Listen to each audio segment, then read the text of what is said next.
este momento entonces. Bueno, entonces, continuando con nuestra clase de teoría del Estado, vamos a entrar ya en materia. Ustedes pudieron haberse dado cuenta de que la materia como tal y aparte de la misma está cargada pues en nuestra aula virtual. Ustedes pueden encontrar el material bibliográfico en esa URL que yo les he colocado, pues no.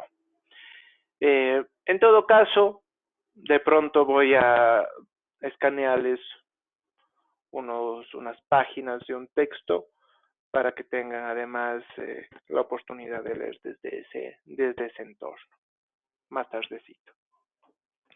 Entonces, el primer tema a tratar en nuestra clase del día de hoy va a ser precisamente el punto de partida para nuestro estudio. Y el punto de partida es la sociedad. Sí estamos con el cuadrito, ¿no? ¿Sí, no? Sí, doctor. Perfecto.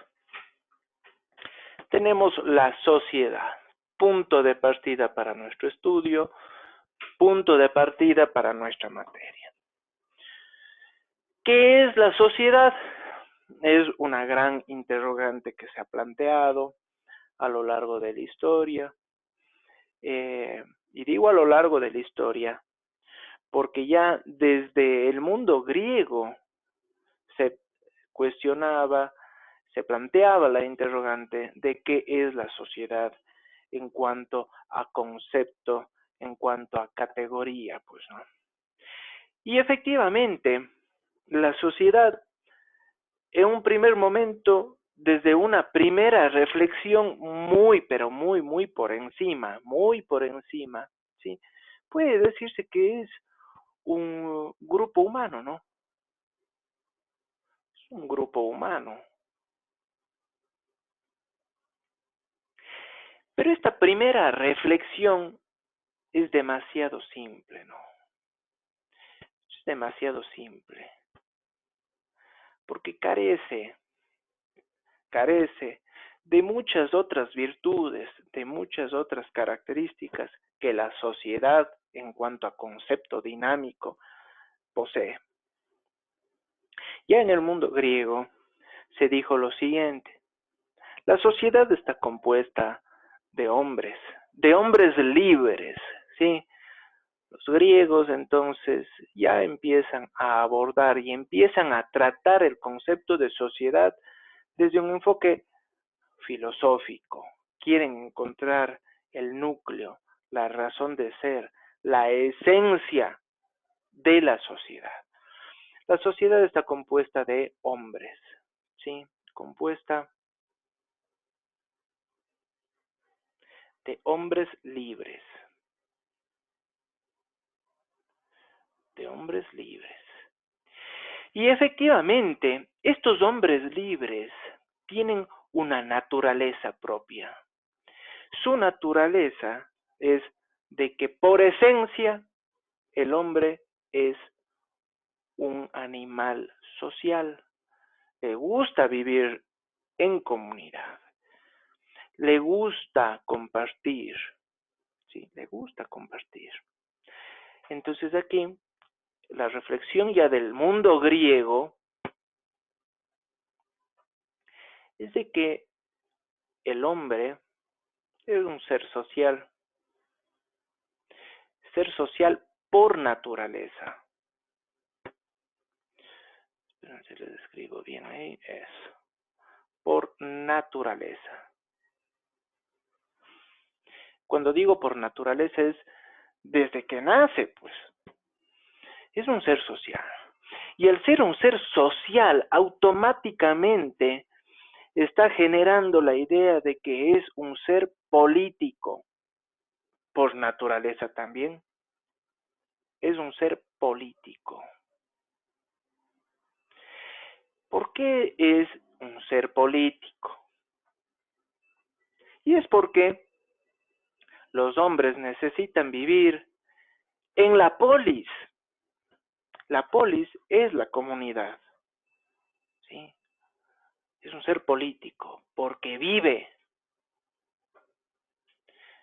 en la polis. La polis es una comunidad, vive en la polis, ¿sí?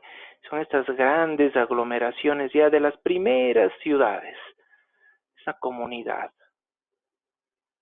comunidad de hombres libres, ¿no? Hombres libres. En estas primeras polis vamos a encontrar, como digo, las primeras aglomeraciones humanas.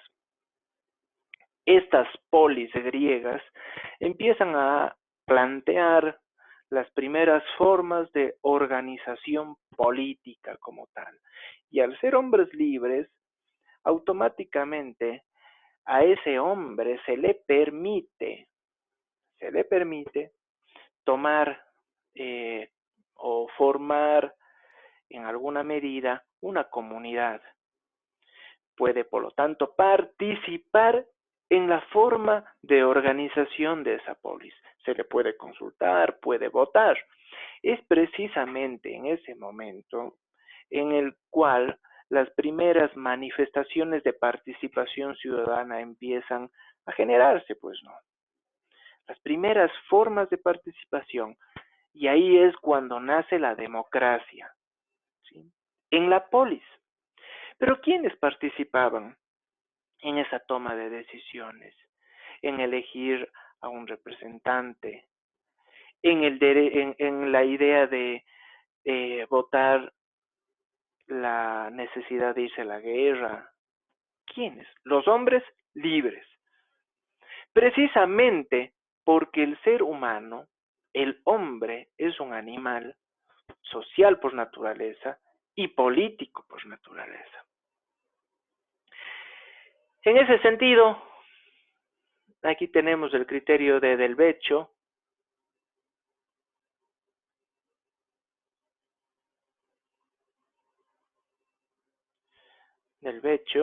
¿sí? Que efectivamente nos va a decir que el hombre está ya inserto, forma parte de la naturaleza, de la sociedad desde el momento de su nacimiento, ¿sí? Forma parte de la sociedad desde el nacimiento, desde su nacimiento. Precisamente en ese preciso momento nace una red vasta de relaciones, ¿sí? Nace una red de relaciones que le permite a ese hombre insertarse en todos los estamentos de la sociedad. Bajo ese contexto, sí, vamos a ver de que el hombre con todas y cada una de sus virtudes, ¿sí? Con todas y cada una de sus virtudes o virtudes o sentimientos egoístas inclusive, o sentimientos egoístas,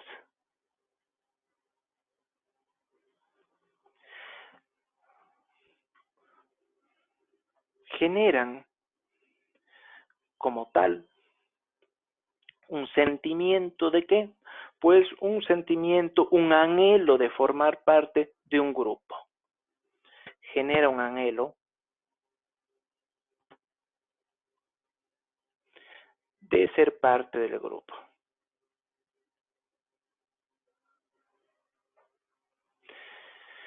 Sobre todo porque, noten ustedes, el ser parte del grupo me permite a mí compartir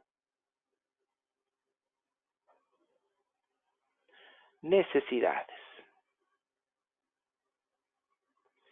Las necesidades son fundamentales, porque en todo caso, nosotros tenemos necesidades que sin la participación, sin la colaboración del grupo, muy difícilmente las vamos a satisfacer, pues. Necesitamos nosotros el concurso, necesitamos nosotros la colaboración del grupo. Eso a nosotros nos mueve y nos catapulta a ser parte de esa sociedad, porque nosotros vamos a compartir las necesidades. Vean ustedes ahí una premisa muy interesante, y les voy a poner esto con otro color, porque aquí la premisa que podemos destacar es la premisa de Aristóteles. ¿Sí? La premisa de Aristóteles. ¿Qué nos va a decir Aristóteles? Entonces, Aristóteles nos dice, el hombre sí puede permanecer solo. El hombre, para permanecer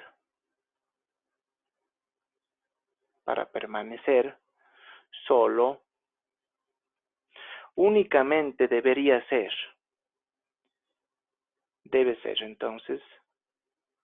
ser dos condiciones. Uno, o es un bruto, o es un dios. Y como no somos ni brutos y tampoco somos dioses, necesitamos formar parte de la sociedad, ¿sí? Por lo tanto, el hombre es un animal político. Por naturaleza, el hombre es un ser político, ¿sí? El hombre es un ser político. Acordarse de eso, ¿no? Acordarse que cuando escuchen por ahí, yo no soy político, oigan, eso es una locura, es un sinsentido, ¿no? Sobre todo porque ustedes ven que Aristóteles como tal ya nos plantea que el hombre es un ser político. Y aquí se resume con su clásico son político, ¿no?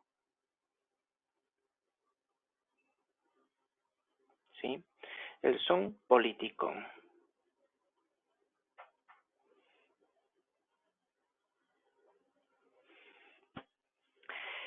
Concepto creado por Aristóteles que en su significado ya literal es de que el hombre es un animal político, es un animal cívico, ¿sí?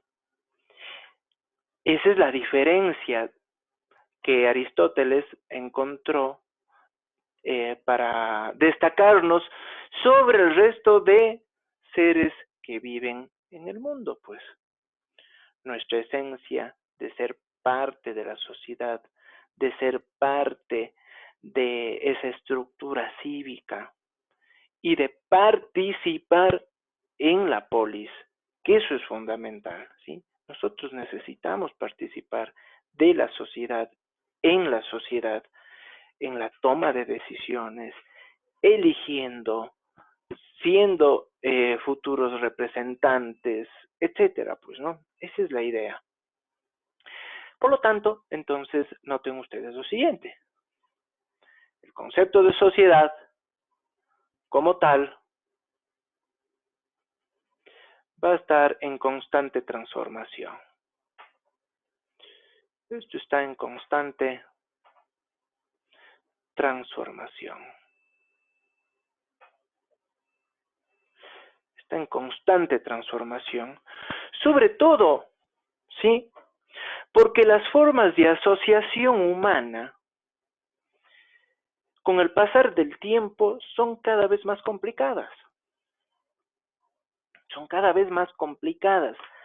Son cada vez más complejas. Esa sería la terminología adecuada. La constante transformación, la asociación humana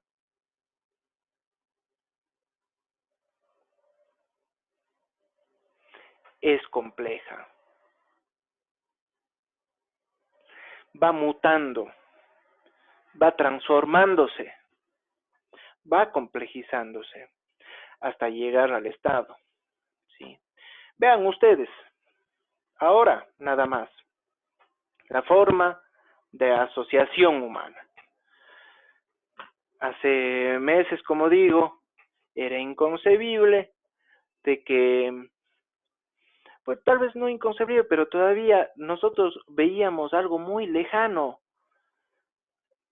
pero muy posible, pero aún todavía sujeto a trabajo, pues no. Nosotros decíamos de pronto a unos 5, unos 10 años, la virtualidad se generará, pero la pandemia nos adelantó en el tiempo, pues no. Entonces vean ustedes el simple hecho de tener estas clases virtuales hace unos meses atrás, de pronto nosotros sí decíamos, esto sí puede darse de aquí para unos 5 o 10 años. Pero ya vemos de que la pandemia aceleró esa forma de organización social basada en la virtualidad. Y no solamente las clases, sino ya el teletrabajo, las reuniones en diversos ambientes laborales, etcétera. La asociación humana, entonces, le gustó la tecnología y yo pienso que esta virtualidad que estamos teniendo nosotros ha llegado para quedarse, en los ambientes laborales al menos, ¿no? Entonces vean ustedes que en alguna medida la sociedad en el futuro trabajará desde un enfoque virtual. Se ha complejizado, se ha complejizado. Y el Estado tiene y debe trabajar con esa complejidad.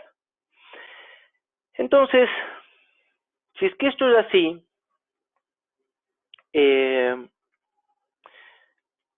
la sociedad en cuanto tal, en cuanto a concepto dinámico que se desarrolla, que está en constante transformación, ya es puesto, como digo, en el tapete del análisis Aristóteles, mundo griego, del Beccio, Giorgio del Beccio, obviamente muy adelantado en la historia, pero también no descartemos lo que en su momento expresaría Cicerón en Roma. En Roma. Porque Cicerón, en cuanto a sociedad, ya nos va a dejar algo muy interesante. Este pensamiento es muy interesante. Y nos va a decir que estas civitas, esta comunidad, sí, las civitas, sí, las civitas, esta comunidad de hombres, de ciudadanos romanos, esta comunidad, ojo, no es una simple agregación humana, no es solamente suma y suma y suma más y más individuos, sino que es una sociedad fundada en el consenso de una ley. Ojo, y es un concepto muy interesante, porque aquí nosotros estamos partiendo del hecho de que esa sociedad, esas civitas ya es una gran aglomeración humana, una sociedad, necesita una organización. Y esa organización es el fundamento de una ley, acordarse. Entonces, la civitas de esa comunidad no es una simple aglomeración. No es una simple aglomeración. es, ¿sí? Es una sociedad,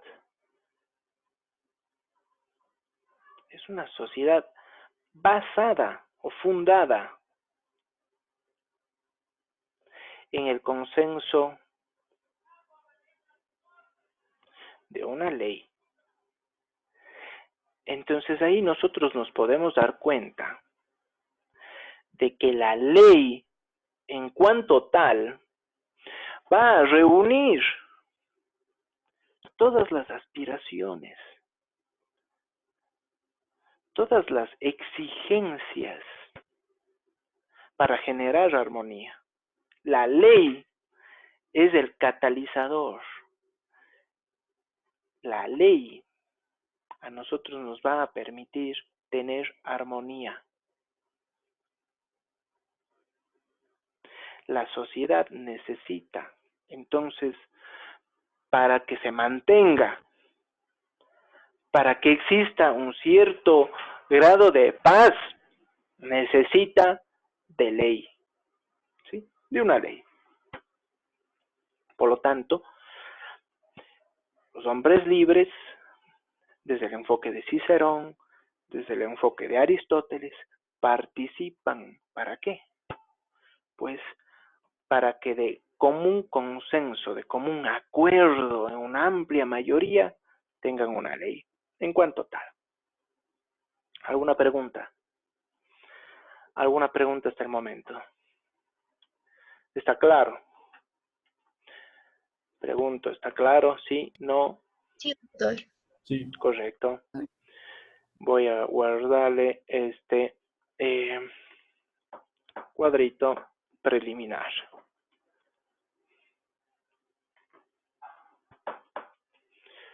A ver.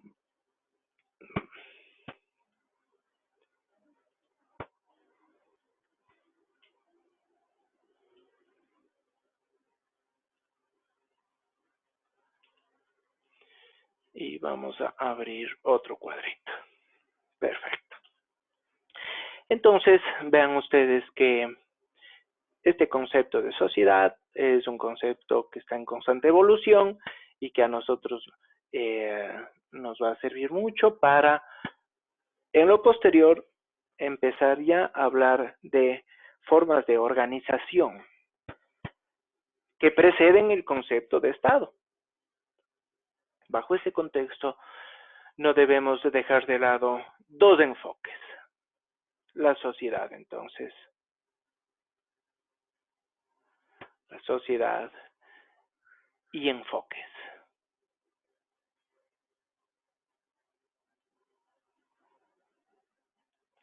Sociedad y enfoques. Podemos encontrar dos enfoques. ¿Sí? Dos enfoques. Porque aquí encontramos la concepción. Encontramos la concepción mecanicista.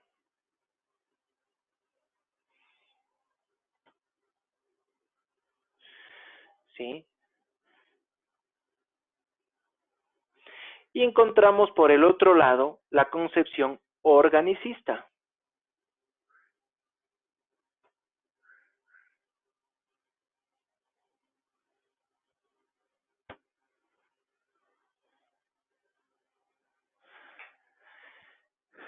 Son dos concepciones. Cada una de ellas lo que busca es delimitar el concepto de sociedad.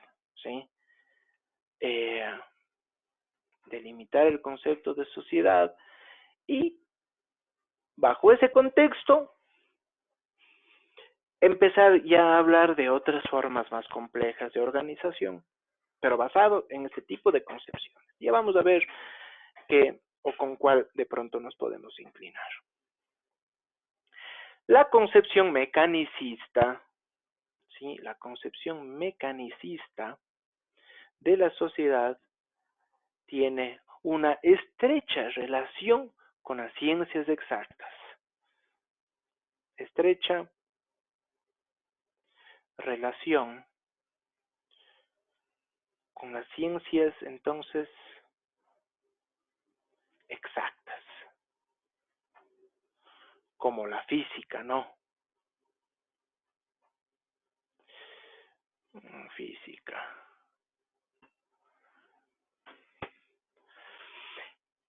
Y en todo caso, lo que va a propender el mecanicismo de la sociedad es considerar de que este concepto no es nada más que la suma de individuos. Es la simple suma de individuos. Es una yuxtaposición, nada más. ¿Sí? Es una yuxtaposición. Esa yuxtaposición, o sea, poner uno sobre otro a los individuos. La yuxtaposición de unidades humanas, nada más. Así de simple, así de seco. ¿Sí? Es la yuxtaposición de unidades humanas.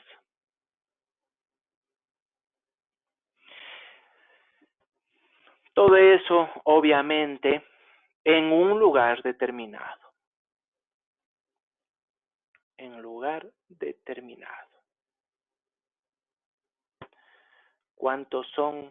Y punto. Eso es todo. Esa es la sociedad. Por lo tanto, la primera premisa del mecanicismo es bastante, diría yo, bastante objetivo, bastante directo, y que además lo que va a permitir es generar un mayor enfoque con este tipo de ciencias, porque en todo caso, además, para el mecanicismo va a aportarse mucho más drástico con este enfoque, porque nos va a decir claramente que las leyes que gobiernan a los seres humanos van a ser prácticamente y de manera análoga muy similares a las leyes que están en el universo gobernando la física, la química. Entonces, vamos a decir las leyes que gobiernan la sociedad son equiparables a las leyes que gobiernan las ciencias de la física, de la química, etcétera, ¿no? Es bastante objetivo, bastante al elemento científico puro. Porque todas estas leyes, noten ustedes, y aquí hay una razón de ser para el mecanicismo, todos los procesos sociales, y cuando digo procesos sociales estoy hablando de agrupación, ¿sí? De reunión, de asociación, todos esos procesos sociales van a ser procesos que se equiparan y se asemejan mucho a lo que pasa en la física.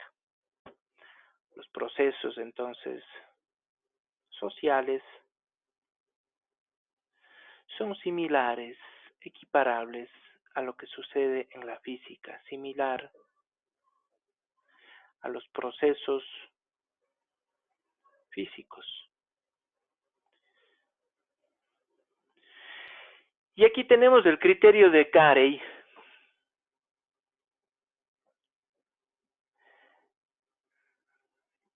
Y es muy interesante, porque aquí para graficar esto, Carey sí que nos va a decir de que ese hombre, ese ser humano, es la molécula de la sociedad. Es una pequeña mota ahí de polvo casi, ¿no? Es la molécula de la sociedad. Y que esa molécula de la sociedad va a ser explicada y funciona según las leyes mismas de la gravitación, porque el hombre gravita hacia sus semejantes. ¿Y cuáles son sus semejantes? Hacia otros seres humanos, hacia otras moléculas.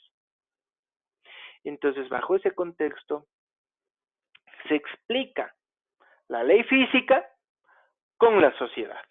Acordarse, entonces tenemos Carey, el hombre, es la molécula, ¿sí?, de la sociedad. Y es así como se explica, se explicita, ¿sí?, la ley de la gravitación. La ley de la gravitación en un entorno social. Porque el hombre normalmente y por necesidad, ¿sí?, por necesidad, gravita ¿hacia dónde? Hacia sus semejantes.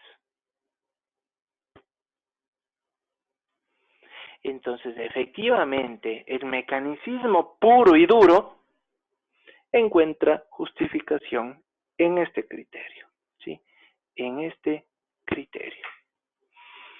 Vamos al organicismo, a la concepción organicista de la sociedad. La concepción organicista, en alguna medida, va a tener más bien un enfoque bastante dinámico, ¿sí? Aquí tenemos un enfoque, es un enfoque dinámico, es un enfoque dúctil, ¿sí? O sea, y por ductilidad me estoy refiriendo a la posibilidad de que este concepto mute, se transforme. Es un concepto dinámico, dúctil, transformador. ¿Sí? Porque efectivamente el organicismo nos va a decir de que la sociedad es una aglomeración colectiva. Estamos aquí hablando de un colectivo. Es un colectivo que evoluciona, ¿sí? Que evoluciona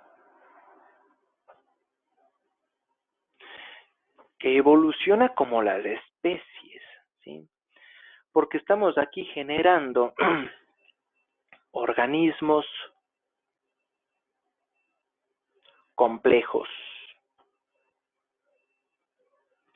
Organismos complejos.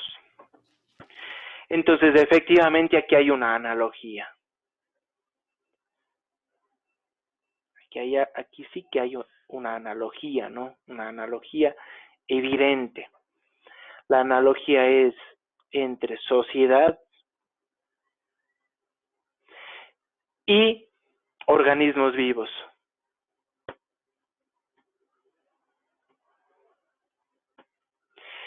Es más, vamos a darnos cuenta que el organicismo, la concepción organicista de la sociedad, luego va a mutar, ¿sí? Luego va a mutar en la bioorganicista. Ya vamos a ver por qué. Pero en ese contexto el organicismo nos va a decir, señores, nosotros debemos aplicar el concepto de la biología. De la biología. La sociedad es un ser vivo. Y eso automáticamente nos va a decir, entonces hablemos de la concepción bioorganicista. ¿Por qué? Pues porque la sociedad es una especie de un organismo vivo complejo que automáticamente y con el pasar del tiempo se va transformando y se va complejizando, ¿sí? se va complejizando mucho más, mucho más. La sociedad, vean ustedes, viene a ser como una célula, ¿no? Es una célula ahí. Tiene un núcleo, ¿no? Y obviamente la célula es la sociedad original, ¿sí? Es la sociedad.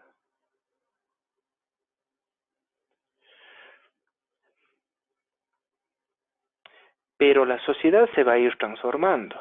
¿Y cómo evoluciona la célula?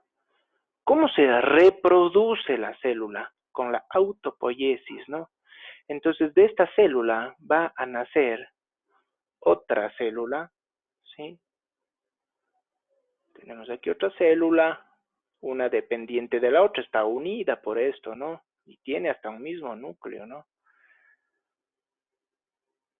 La sociedad se va complejizando. Pero eso no quiere decir que no depende. No, no, no. Desde luego que sí, depende de esto, ¿no? La sociedad está unida, está unida. Y la sociedad, con el paso del tiempo, evoluciona y crea nuevos entornos. Y se reproduce. Y depende esta nueva de esta, ¿sí? Y esta de la célula madre. Y este entorno va a generar un sistema celular. Esto va a generar una sociedad compleja y en constante evolución. Ejemplo, en este mismo enfoque, vean ustedes cómo se puede graficar esto. Tenemos nosotros aquí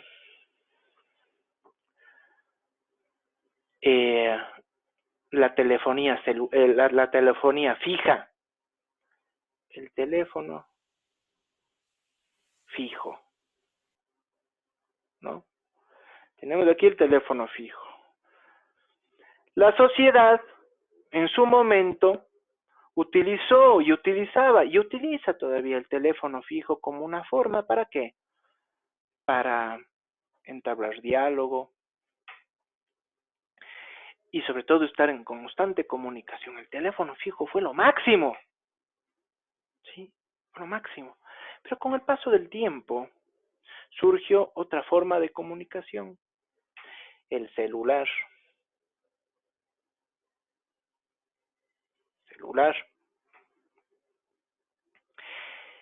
Y el celular empezó a desplazar a la telefonía fija, ¿sí? Empezó a desplazar. Pero ¿qué pasa aquí? De que sí, la telefonía celular todavía le queda un pequeño rezago con el teléfono fijo. ¿Por qué? Porque estamos aquí hablando nosotros de comunicación. Aquí es la comunicación.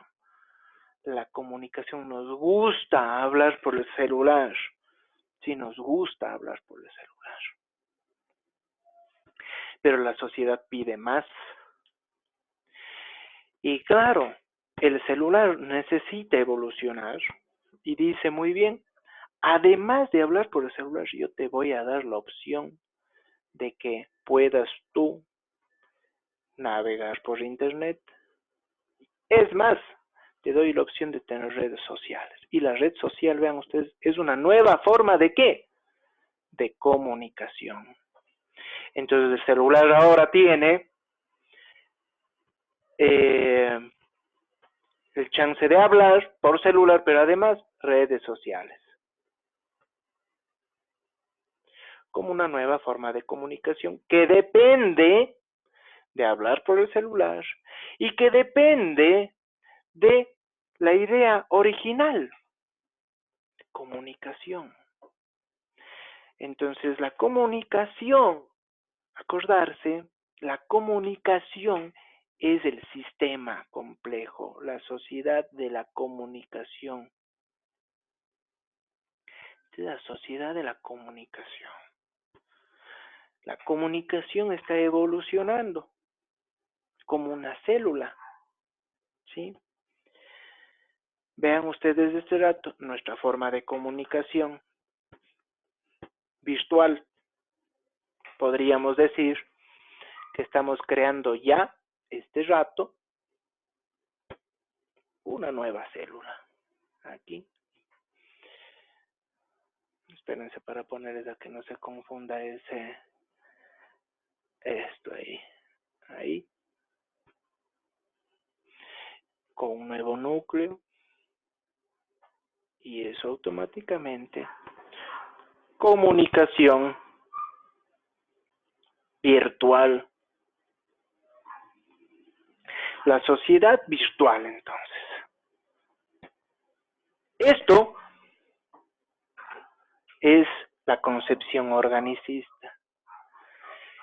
Esta evolución genera, ojo, el bioorganicismo, porque la sociedad tiene que estar mutando como si fuera una célula. ¿Preguntas? Ahora sí preguntas. ¿Está claro?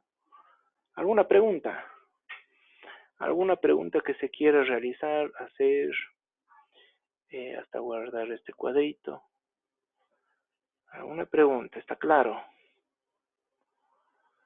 Les recuerdo que tienen que estar leyendo, ¿no? Entonces tomarán en cuenta eso.